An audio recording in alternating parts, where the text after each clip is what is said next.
Science fiction becomes reality as Mark Milley may have ordered the use of directed energy weapons against American citizens. Competent leadership could have prevented the wildfires scorching Los Angeles County, and Elon Musk steps in to save Great Britain from becoming a hellscape. We have those stories and so much more. Blaze News Tonight starts right now.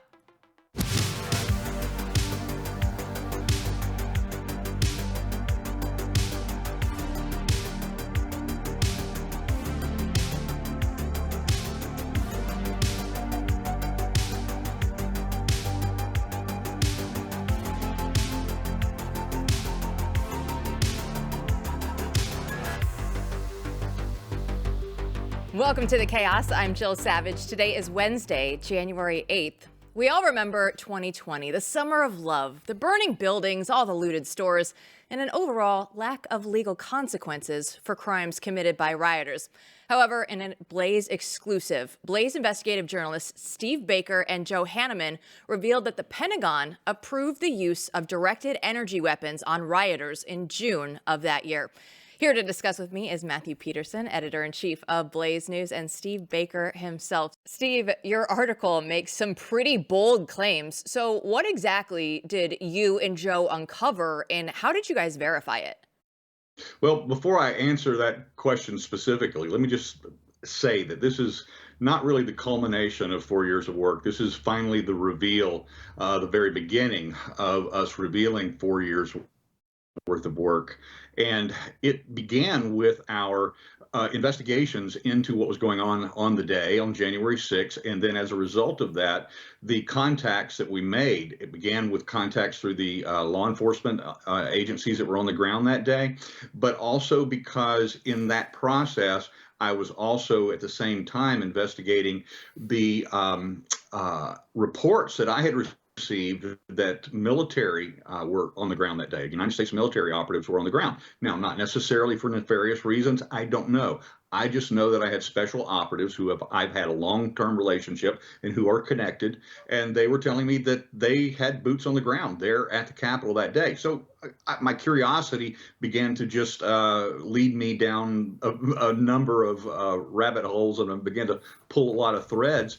And throughout that process, I began to discover that there were new types of systems that I was not aware of that possibly could be used to both control crowds as riot control, but also had other uses to move people in ways that maybe the American public are not aware of. We've heard about the Havana syndrome. That's been around for years.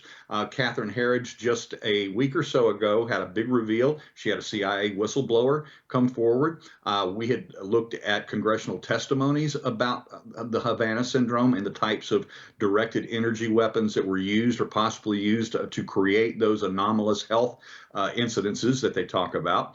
And I began to study on my own the difference between what they call the RF or microwave weapons and then the audio weapons itself. Now, that led me to go back to the intelligence community contacts that I have, back to the special forces military community that I have sources with. And through that, we began to learn a lot more about what's really available to our government right now when it comes to crowd control.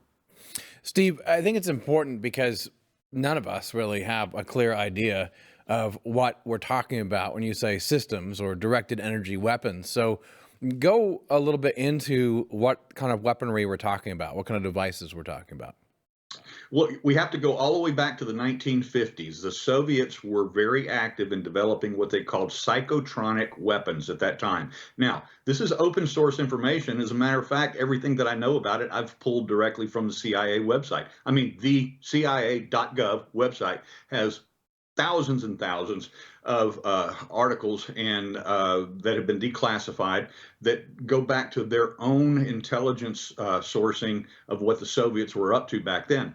Then we fast forward many years. If I'm skipping over a lot, which we will get to with the Blaze and through our series of articles on this subject. But if we jump to 1991, then we find out when the Soviet Union fell that many of their scientists were selling their information and selling their science to our government and other buyers as well. And through that, we were able to purchase when I say we, elements of our government were able to purchase um, advanced technology in what they call the directed energy weapons space. And some of that was much more advanced technology than what we even talk about when we're talking about Havana syndrome.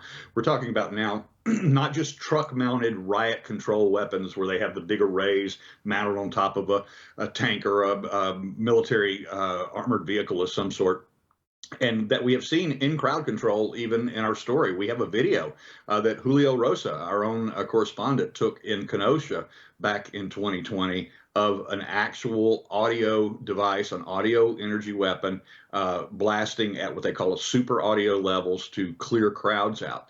There are microwave versions of that they can blast at you and make you, for a 2-second pulse, it makes your skin feel like you're on fire and you run away from that.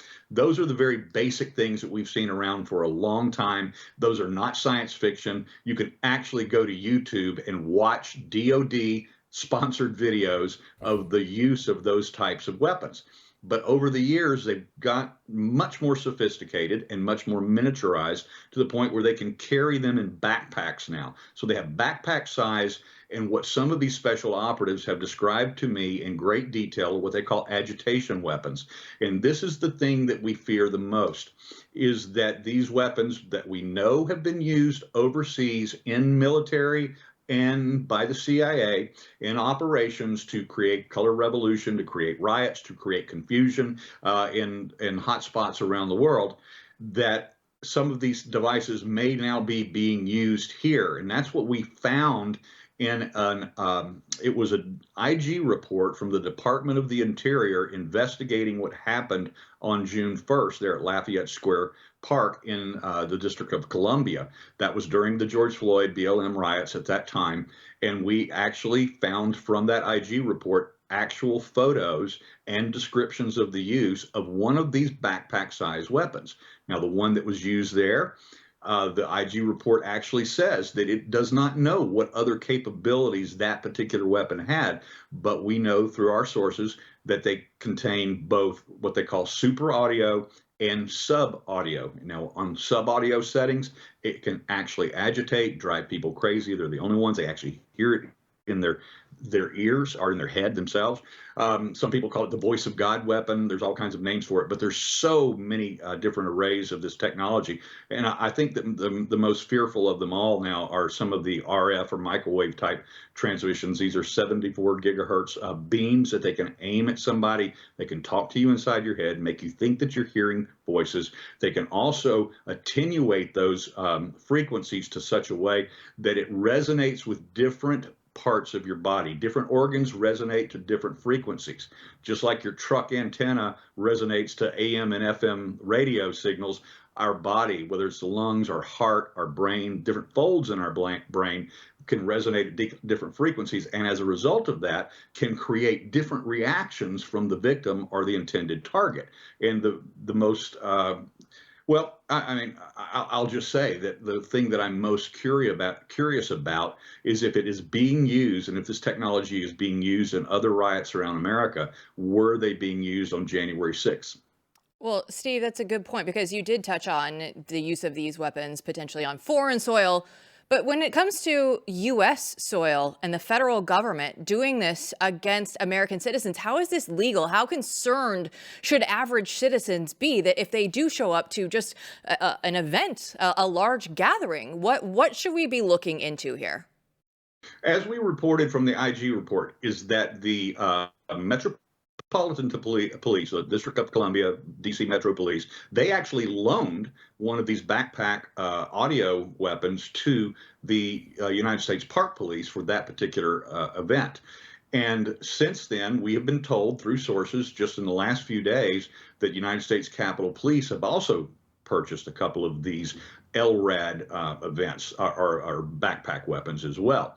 And that doesn't tie us back to Milley. Our sourcing on Milley comes from a very high-ranking current active duty officer who was in a meeting with the former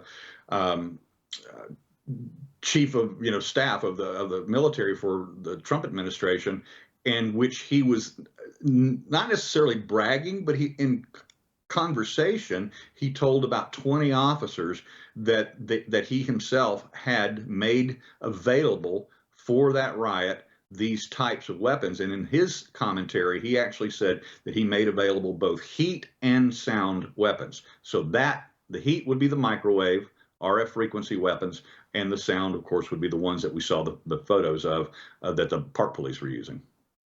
Steve, last question. Give us some hints at what you'll be looking at next in this series. In this series, I think the next place we go is we're going to tell the history, because look, this story brings out the wackadoodles. I mean, my DMs are full of people with all kinds of wild, crazy stories about this. There are, in the same way that the drone stories bring out the crazies, the same way that the UFO stories bring out. We're not going that way. We are only going with the science. We're only going with the hard facts. A lot of this is open source, but we've been very fortunate through the Blaze to be able to build some very, very trusted sources who have actually participated in the actual development of these particular, what they call agitation weapons, that have been used on the battlefield, that are being tested by our military, that are being tested on our military. And as we've learned from other congressional hearings, some of these weapons are being not only used overseas, but they are being used here in the United States. Now, who's using them? Are these foreign nationals? Are these agitators from China, Russia, or Iran, or whoever or wherever else? We know that those actors are working against us, but we also know that we have the same capabilities, if not better, and that we've been using them against their their best and their brightest, against their targets as well. And what we're most concerned about, and where we're following this right now, is if in fact the United States military or our intelligence services are using them actively on United States citizens here on U.S. soil. Well, Steve Baker, it is an incredibly concerning story, and we are thankful that you and Joe have been looking into this. So we'll look forward to part 2 when that comes out. Thanks for joining us. Thanks, Jill. Thanks, Matt. And Matthew, this is one of the things that, Blaze Media, Blaze News, the investigative journalism that nobody else is talking about the story. Yeah, this is a story that a lot of people are afraid of, frankly, because as Steve says, it does bring out the crazies. It sounds wild, right? But as Steve was trying to walk us through, this is something that open source information can tell you this technology exists. And the question is, a very important question is, what are the limits of how it can be used domestically? And that's something that, just like with drones, we have to start talking about. Yeah, and one of the biggest stories that everybody's talking about is the deadly wildfires that continue to blaze through Southern California. Our next guest will give us some on-the-ground reporting. Don't go anywhere.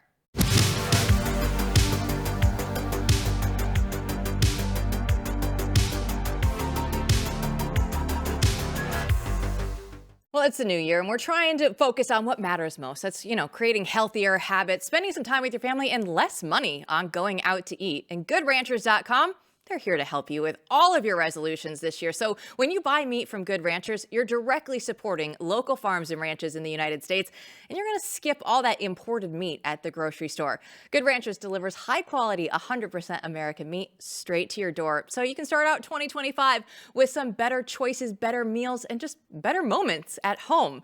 Visit GoodRanchers.com and use my code Jill to claim $25 off. You're going to get free express shipping and your choice of free ground beef, chicken, or salmon in every order for your entire year. You're going to have more time with your family and spend less money on going out to eat and get that nutritious American food.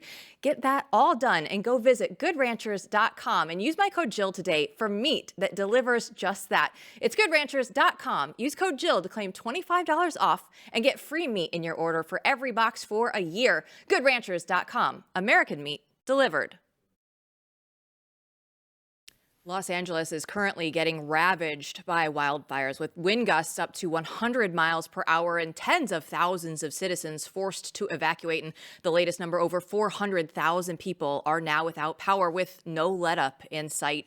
Matt Himes is the managing editor for Align. He's one of those citizens that's affected, and he joins us now. So, Matt, first of all, our prayers are out for you and everybody that is affected by this right now in the greater Los Angeles area. But take us through what things are like on the ground right now and what you are seeing.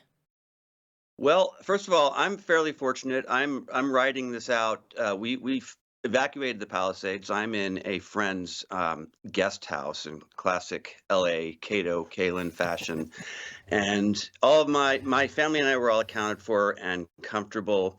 My in-laws' house in the Palisades burnt down. We're not sure about my house yet, but yeah, the devastation is surreal. We're used to fire threats, but we've never seen anything like this. The fire is cut straight through the heart of the town. The historic there's a 100-year-old building where the Starbucks was and some other that's been gutted. The local high school is has burnt. I don't know if all of it's burnt down, but my Catholic church burnt down. Yeah, I mean there are whole swaths of areas right near the town where there's just nothing. And these are all relatively modest houses, relatively close together, and not up against a mountain or something. These are just kind of looks like a regular suburban neighborhood. Matt, I mean, one of the first indications I had that something was really going awry was yesterday. We had scheduled for you to come on the show to talk about something completely different, and you ended up having to evacuate and said, "Guys, I can't do this." Can you walk us through what the last 24 hours has been through? Like, how did this proceed for you guys? Well, I was in the valley dropping off some Christmas decorations into storage, and I was heading back into the Palisades on Sunset. And around 10:30 in the morning, I saw a big plume of black smoke. Now, we're used to, like I said, we're used to these wildfires, but usually they're a bit more distant. This looked very close. So right away, I knew something was wrong. Then I got the call to pick up my son from the school, which is about a mile from where I live. And in the parking lot there, it was fairly chaotic. Looked, people were running. They looked really freaked out, and I was like, "Am I being too calm?" I know that fire moves more quickly than people think, but people were grabbing their kids in a panic. I mean, the school kind of kept order, and we got out of there. But I headed back to my place. I could barely get there because everyone was going the other way, already evacuating. So I just threw a few things in the car and headed out, and we were just stuck on Sunset for probably 2 hours, not even moving. And we finally made it down to the PCH. We threw a shortcut, and then we were fine. But I would say, eh, traffic wise, organizationally, the Palisades was fairly chaotic. I don't think they were ready to handle this. Up in the hills where the fire started, it's just one road that goes in and out, and people were panicking and abandoning their vehicles there, and it was blocking traffic for the fire department. And obviously this is very bad. It could have been much worse, and I almost see it as this. If something really bad happens, this should be a wake up call because, um, you know, we were not. It was very chaotic. Well, Matt, what are they saying on the ground there? Because I haven't seen any of the reporting just for how the wind speeds are supposed to be for the next couple of days. What is the expectation for the next few days moving forward? It to me it and again a lot of what I'm getting is just from bits and pieces of conversation with people. It's fairly pessimistic. The winds are very bad. The fires. We're talking about the Palisades fire. That's the sort of main event, as it were. But we've got this huge fire, and yeah, that Peachy Keenan, in her area, Altadena, Pasadena area. That's I think that's as big as the fire over here. There's a number of different fires popping up, and I was just up on a ridge. I can't get into the Palisades where my house is. So I was up with my dogs and my son and my daughter on a ridge trying to get a good view, and I saw the planes coming in and dropping all of the fire retardant and whatnot. So they're able to fly again, which is good. They could not fly overnight apparently because the winds were too strong. But I don't know. I'm not really qualified to say. I mean, trying to be optimistic and hopeful, but I think Los Angeles was really not prepared in general. I mean,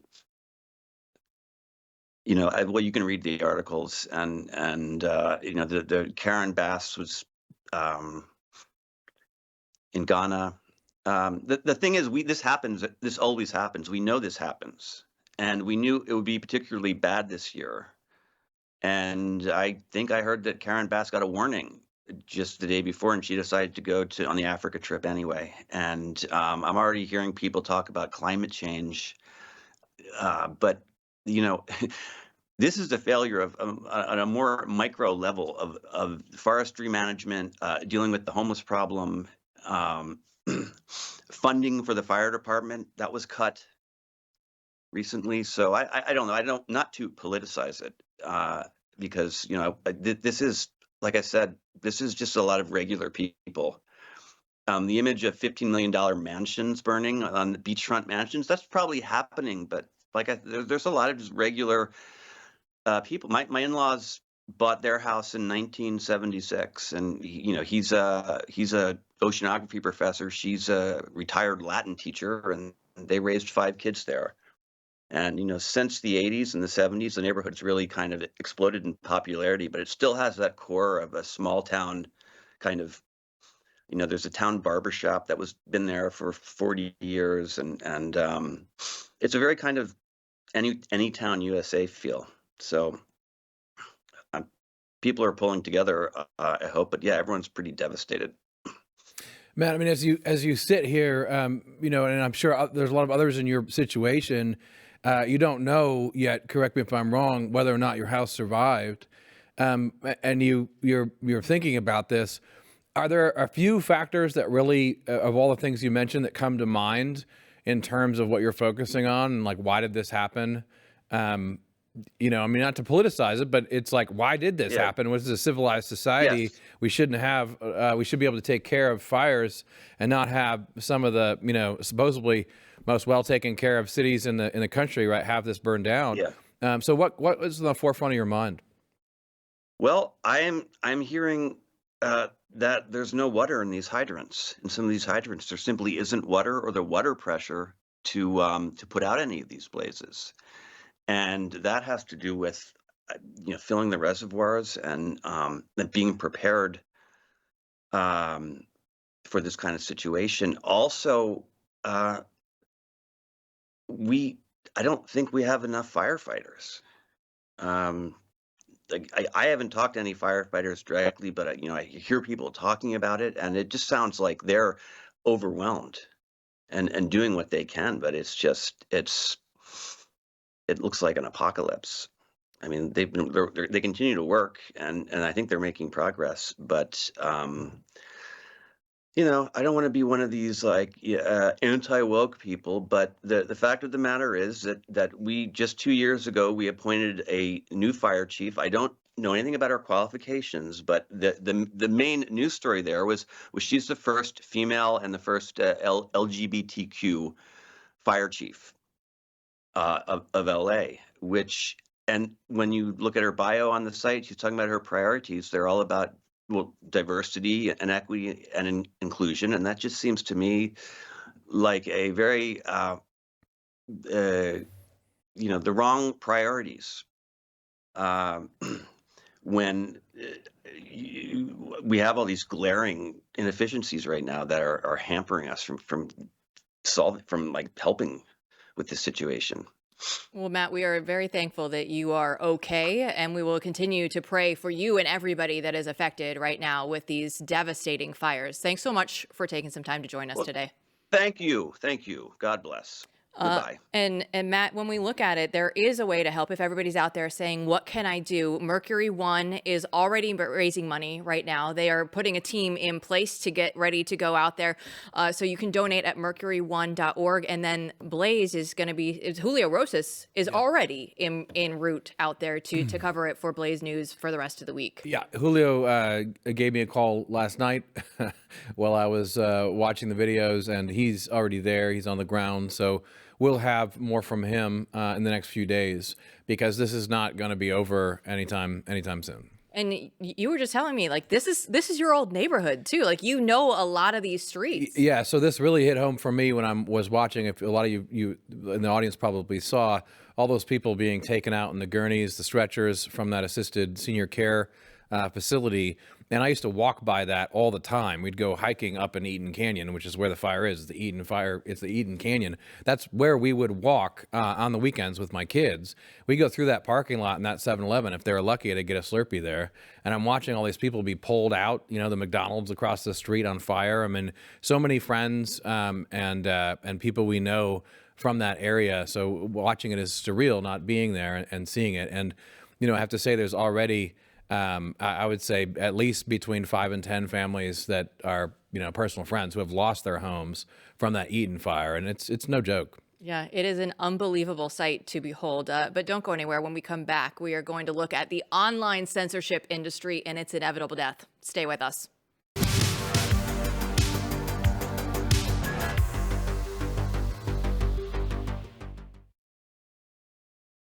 Big Tech's Truth Police might be in big trouble. Mark Zuckerberg just announced major changes to Facebook's fact-checking policies, and it could spell the end for the industry that's controlled online narratives for years. Here to help us unpack what this means for free speech and big tech is Chris Bedford, our senior editor for politics. So Chris, I know we touched on this yesterday about the news aspect of it, but let's dive into it a little bit further, because I want to know how this is going to change fact-checking as we currently know it. So fact-checking's gone through a lot of different iterations. Companies like Snopes have been around for decades, and they used to be something that was useful for explaining to maybe elderly relatives that the werewolf internet website was spreading falsehoods, that this urban legend maybe hadn't been corroborated, that this was a fake news story, even if it's a real legend, a fake news story. And then that started to change around the Obama years. A lot of Obama alumni actually ended up going to that company. Pointers Check Your Facts Pointers group started to expand. The Washington Post, of course, had theirs, PolitiFact. But even then, it was still kind of just partisan jabbing. It was a truth police from reporters who had so thoroughly given up on being treated as honest brokers that they said, all right, separate from the newspaper, we have this thing over here that checks facts. And they'd use it as a cudgel against conservatives. They'd use it as a cudgel against Republicans, dissidents of all kinds. Anyone they didn't like at that current moment would get fact-checked. They'd use it against people's advertisements, politicians, etc. But that small but dangerous and deadly ecosystem changed pretty dramatically in 2020 when or a little bit earlier actually, when Mark Zuckerberg started the fact check program at Facebook. Now, he did that because he was trying to avoid controversy. He didn't want to be a person checking facts.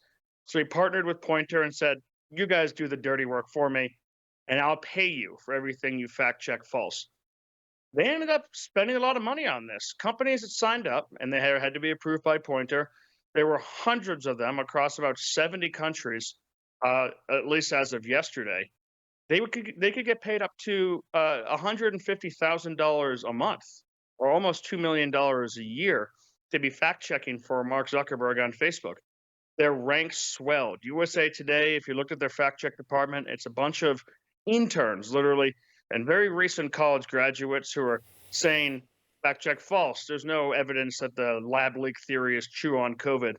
Fact-check false. There's no evidence of all these other completely unprovable claims or things that later end up being true. They expand dramatically under this. It becomes good business. And it's not just Republicans anymore. Now it's your grandmother's meme. It's an internet joke is getting fact-checked over and over again. Fake quotes attributed to Gandhi or whoever else. So when Mark Zuckerberg just suddenly turns off the faucet, says we're no longer doing this anymore, it's going to not just change the way you can operate on Facebook. It's going to devastate hundreds of these really lawful, a lot of them foreign, some of them domestic, nonprofits and for-profit companies that go around squelching debate, stopping you from questioning their global warming this, or their election fraudulent fraud that. They stopped you from doing that, and a lot of them are going to go under pretty quickly. Chris, I strongly disagree because I read an article in the New York Times that said that fact checkers disagree with Mark Zuckerberg's opinion about fact checkers.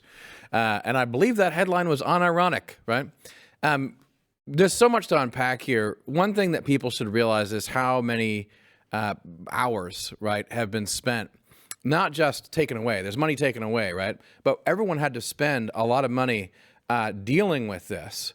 And you personally have dealt with this, having been in this industry for a while, where people had to spend hours of work inside companies like Blaze and elsewhere dealing with this industry, which and trying to fend off the oppression so that they didn't get dinged or punished by these organizations. So I guess my question is, do you agree with me that most people don't really give a crap anyway? I mean, this is not really for the audience.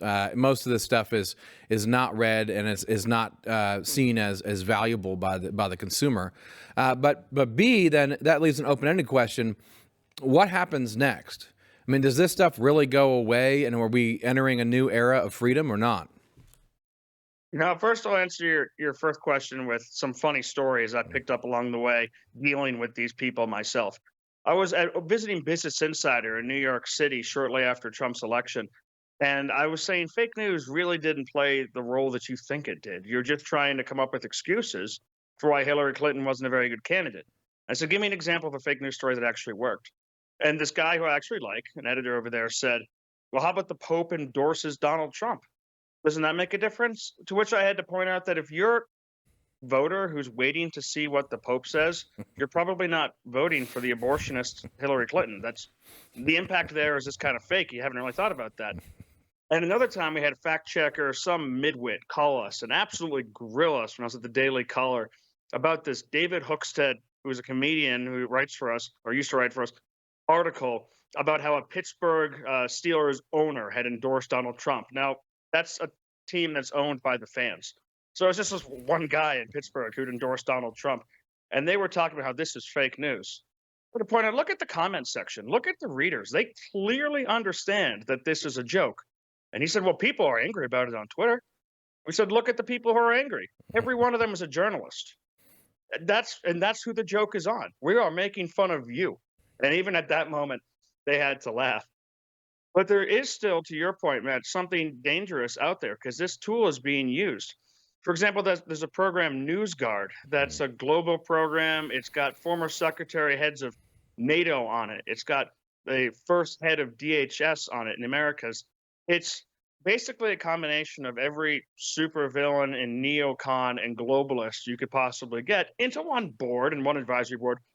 And what they do is they're used in classrooms that say the New York Times has a 100% factually true rating. It's a perfect newspaper. Of course, don't forget they're wrong on every single aspect of COVID. They were wrong on the Iraq war. They were wrong on the economy. They're wrong on the elections.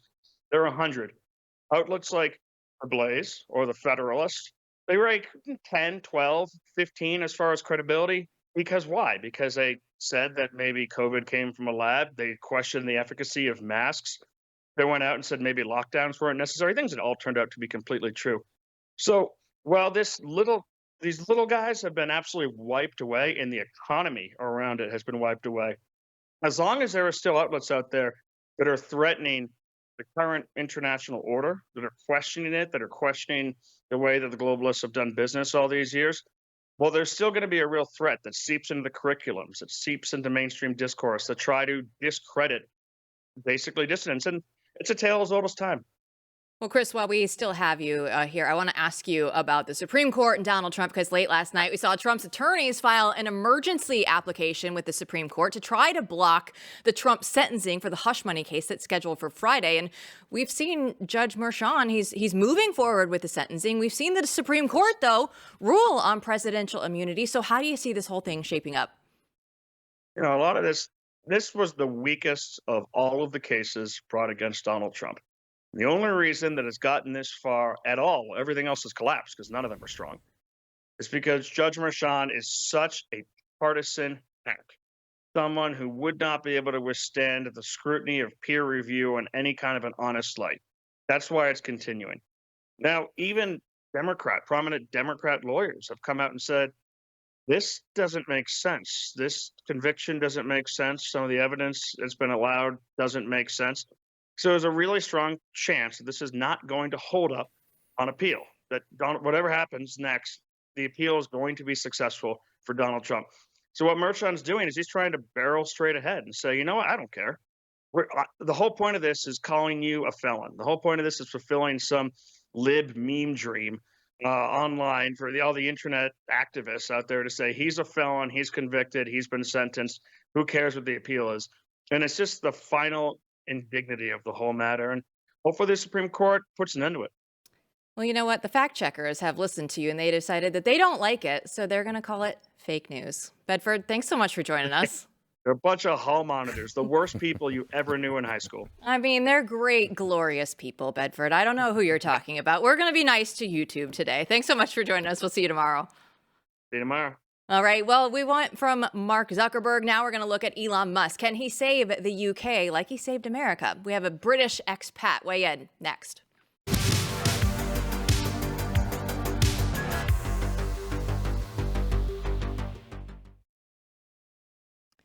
Elon Musk isn't just making headlines in tech, he's diving headfirst into British politics. Musk has called for the release of journalist Tommy Robinson and the resignation of UK Prime Minister over his handling of the massive grooming scandal that is involving predominantly Pakistani men. Joining us to unpack Musk's stance and what it means for free speech, justice, and accountability in the UK is Father Calvin Robinson. So thank you so much for joining us again. Let's start with the grooming gang crisis. Can you explain this for the American viewers?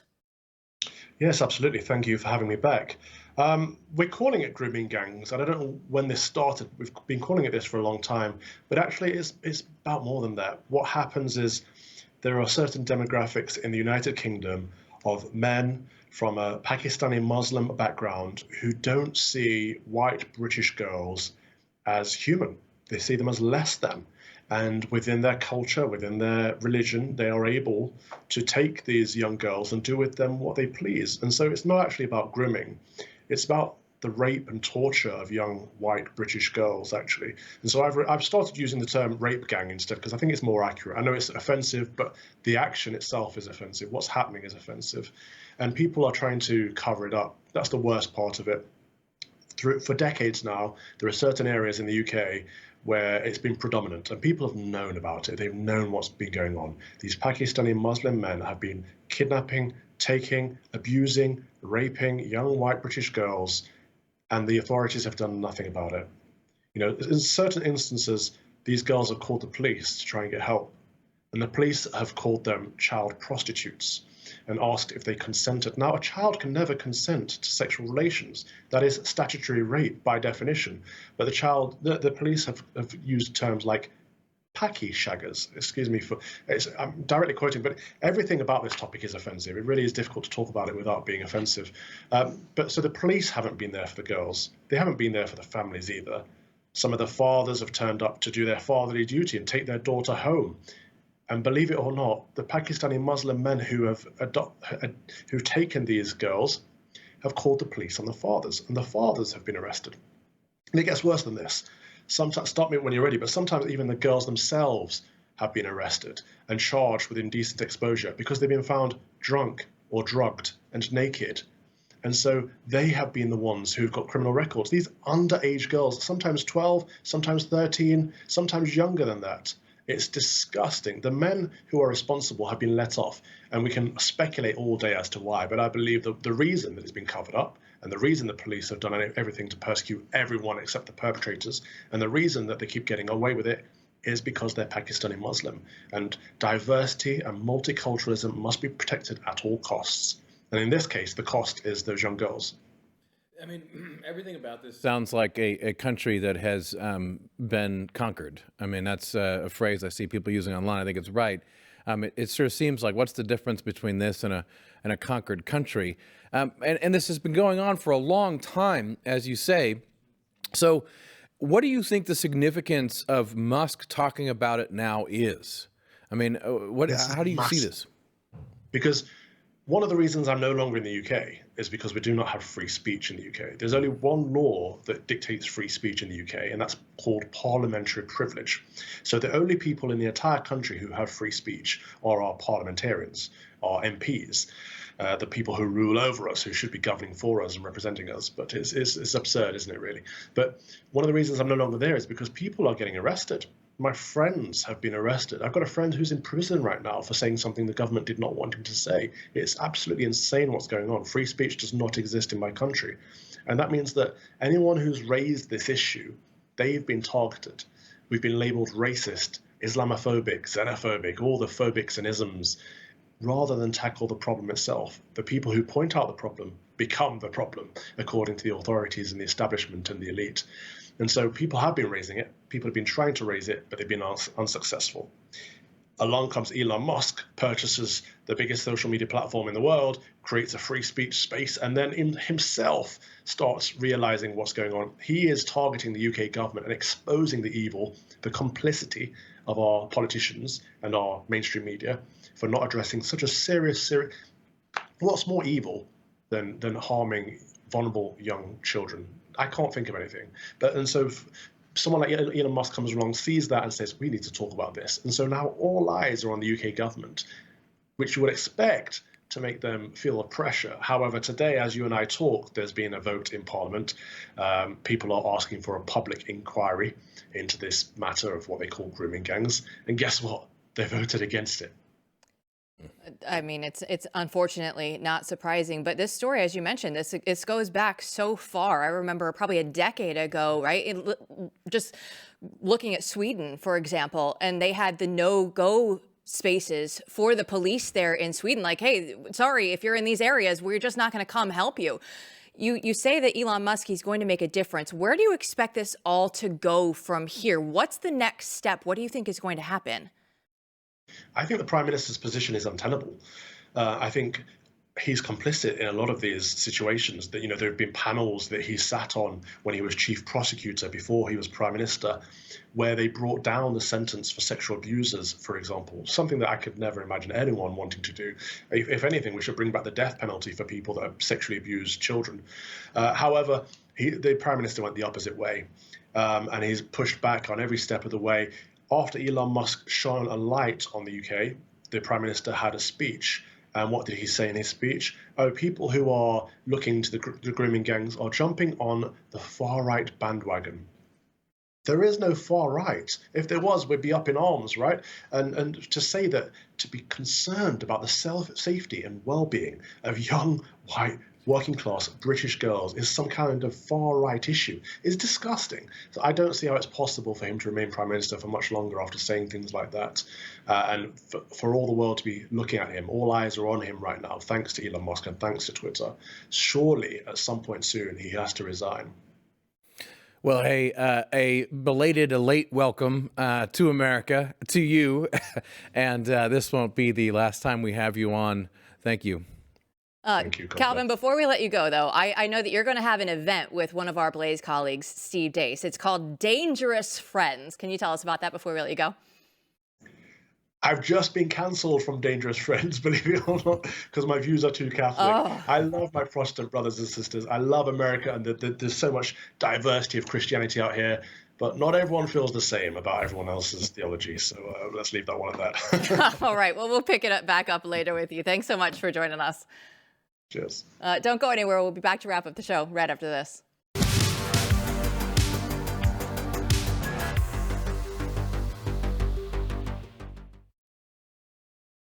I want to go back to the very top of the show when we had Steve Baker on the show, Matthew, because the directed energy weapons and Steve and Joe Hanneman's story that they put out on theblaze.com.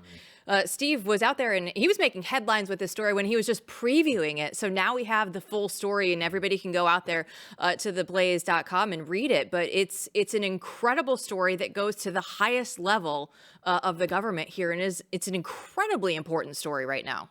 Yeah, when you put all the pieces together, right? And first it might sound like, what? The directed energy weapons and What is that being used on U.S. citizens? It sounds like a conspiracy. This is real stuff. You put all the pieces together, and all the pieces are real. And you look at this, and very credible, sources on all sides of this story. We wouldn't publish it otherwise. And you realize the question is, we have advanced technologies now, right, that we need to be talking about in order to determine what's appropriate, what's okay, and what's not. Because are there laws about this? Should there be laws about this? Do we want the government using these weapons against its own citizens? Is that okay? These are things that if we don't push forward on, who else will, right? And it's one thing if the CIA goes to Catherine Herridge and, great peace, and says, oh, other countries are using this weapon against us. But the next step is to say, well, if they have it, you think we don't have it and have it better than them? We probably do, right? In fact, we know we do, and we know that we've even begun to use it. That's a problem, ladies and gentlemen. That's something we need to investigate further, and Steve Baker will. Yes, and this is just part one of a series that they will have on the website too. So it's important to just go out there and lay out the full picture, but this is just the first small piece. Yeah, there'll be lots more to come, and it's the kind of thing that we'll just keep doing. I mean, when you think about how advanced drones are and how directed energy weapons are advanced beyond what most people think, we got to bring that out in light and talk about it because, gosh, otherwise they're going to be in the news and we're just going to be ignorant about what's going on. Yeah, I think the story, though, that everybody has been talking about the entire day, everything last night on my X feed was all about the fires there in Southern California and the images that are coming out. I couldn't go to sleep last night. I just kept seeing more and more, and the people there were just desperate to get out. I couldn't believe that this was happening in the United States of America. We are the global superpower, and yet the fire hydrants don't have water. Yeah, I mean, it's a remarkable story. So let me just humanize this a little bit because I think what Matt Himes was doing earlier in the show is important because you can look at this and say some people, I think it's pretty awful to do online, say like, oh, there's a bunch of libs in California and Palisades and they're all a bunch of rich, whatever. This is a devastating fire, and these places are real rich communities of people, and it's astounding that policies have led to not having the infrastructure to deal with them. But when you talk about, the Palisades, I remember there was a bunch of people there who were they're quietly like reading dissenting literature. I went over to their house once. Some great people who, didn't agree with the prevailing reigning liberal orthodoxy of the time.